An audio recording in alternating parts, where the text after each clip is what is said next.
This is the podcast of INCACT, the European Network on Cultural Management and Policy. In this series, we interview extraordinary professionals from the cultural management and policy community. Join us to hear their stories, the secrets of their success, and their advice for creating innovation by inspiring new policies and practices in the cultural, education, and research sector.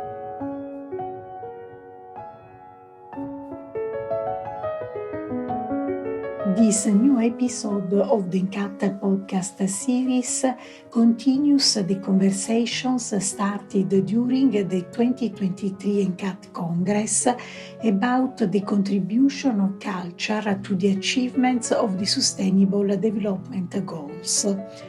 In this episode, we will learn more about the takeaways from the Mondiacult Conference, the largest world conference devoted to culture in the last 40 years. Organized in September 2022, this major event brought together nearly 2,600 participants over 3 days in Mexico City. Thanks to our expert, Mariachiara Esposito, we will also understand how the European Commission is contributing with a participative approach to the achievement of the Sustainable Development Goals.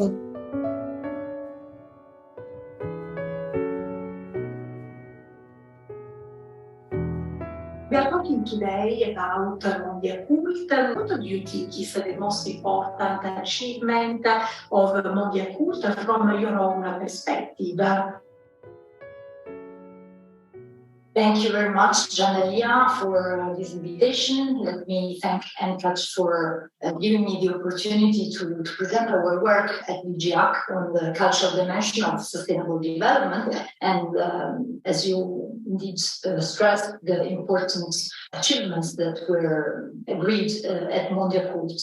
Just a small background for our work on that, to give the audience the possibility to understand how we moved towards Mondiacult.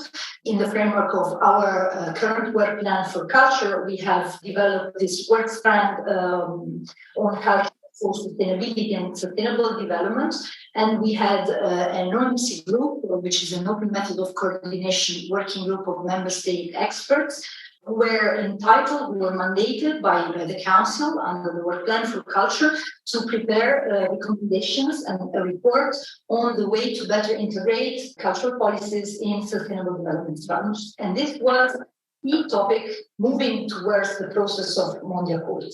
Of course, these recommendations were very strategic on many aspects on how culture could reinforce its position in sustainable development strategies. And from the perspective of the achievements of the group, and especially also what the Commission has been accompanying in its actions during the process.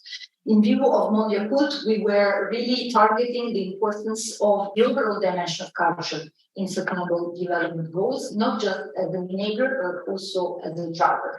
And that's why we think that this final declaration of Mondiacult, which stresses the role of culture as a global public good, is the most important aspect that has been integrated in the main messages of the conference. Very interesting, Mariachiara, but what does it mean in terms of policy terms? Yes, very good question indeed. And this is also what we tried to reflect both within the working group of member states that produced this report. By the way, I wish to say the title of this report, which was particularly catchy in the choice of the members. It's entitled Stormy Times, Nature and Humans, Cultural Courage for Change. And it opens up indeed to part of the answer to your question, because it's a request to member states and to the European Commission, to the European Union, to reinforce the position of cultural policies and of cultural cooperation in the overall framework of public policies. So this was really very much in line with what Mondiacult requested. which means in policy terms that all the policy sectors and all the sectors that are connected to the sustainable development strategies should integrate the cultural dimension as a leverage. As I said before, not simply as an enabler that can facilitate the achievement of sustainable development goals, but also as a source. So the driver of SDGs from the cultural perspective means that, as the report says, culture is not only everywhere in the Sustainable Development Goals, but also in many policies where the connection between cultural innovation, creativity, cultural rights, cultural heritage protection, and key policies for sustainability like the Green Deal, climate action, resilience from many aspects in research and innovation have a cultural dimension. And that's why, in policy terms, it means that we need a reinforcement of the framework, and we need also reinforcement of the cooperation between the actors and players of culture at the ground level and at policymaker level, with the ones that develop sustainable development strategies in the national and regional and European authorities. Yeah, it's a very important achievement in terms of policy and thinking on how to change the current policy making. But if we wanted to move from policy to actions, are you working in something concretely for the next months or years to come?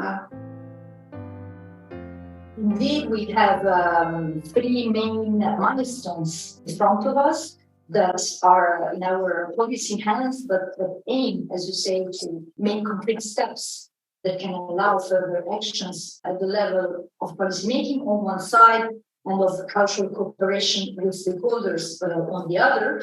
And first of all, the most important one is the perspective of the new work plan for culture 2023-2026 that is about to be adopted in a few days on the 29th of November at the Council on Culture.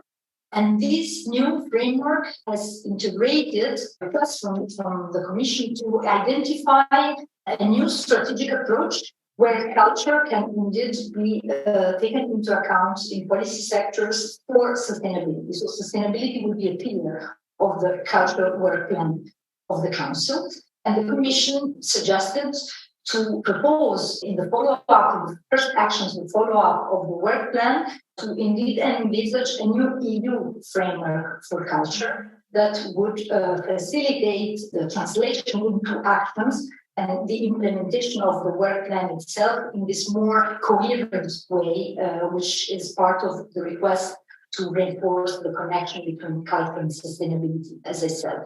The second thing is a report from the Commission that will be issued on the 9th of December, precisely on the role of culture in other policy areas. And this has been developed with all the services and DGs of the Commission, from employment to regional policy, research and innovation, the digital economy, climate, environment, all sectors, international partnerships, all sectors that have a central number of actions for sustainable development, and that have contributed to this report showing how culture is also relevant to these programs and initiatives that they also have in the pipeline. So it's also looking forward for the next years.